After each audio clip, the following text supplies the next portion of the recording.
Hey, what's up mga kaballers? Maligayang pagbabalik sa aking channel. Halina't pag-usapan natin ang balitang Seth Curry sa Warriors matutuloy na pala. At ang balitang Andrew Wiggins out sa Golden State. Tara na't pag-usapan natin yan dito sa Basketball Hotshot.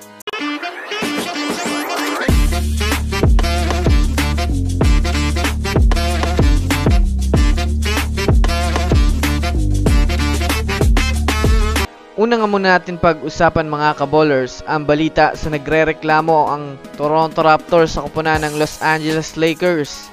Well, alam naman nga po natin na naging dikit ang kanilang naging laban. Samahan mo pa mga kaballers nang nadali nga po ng Lakers ang Raptors dahil na rin sa mga tawag pang foul ng mga referee. Kaya naman sa naging pagkatalo ng Toronto Raptors ay dito na nga po sila nagreklamo na kung susumadayan nga natin ay hindi nga nila nagustuhan na matalo sila sa laro.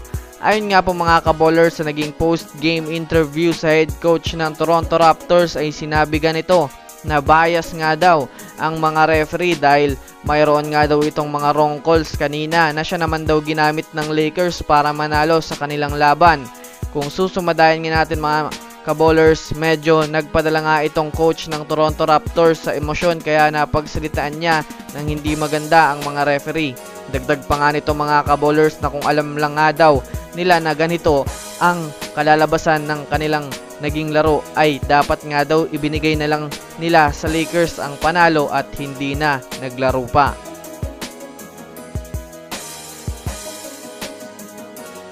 Samantala, dumako naman tayo mga kaballers sa balita patungkol sa Golden State Warriors. Sa pinakabagong impormasyon mga kaballers na lumabas ngayon ayon sa mga NBA insider, tinatrabaho na pala mga kaballers ang pagkuha ng Warriors dito kay Seth Curry.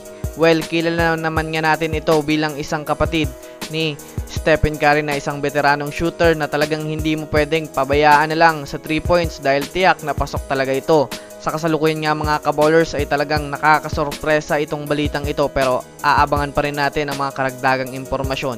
Malamang sa malamang mga kaballers ay nagtatanong kayo kung sino na nga ba ang magiging kapalit nito na mawawala sa Warriors. Ito nga po mga kaballers ay si Andrew Wiggins dahil malinaw na nga daw nabuo na ang kumpiyansa ni Jonathan Kuminga na maglaro bilang isang small forward.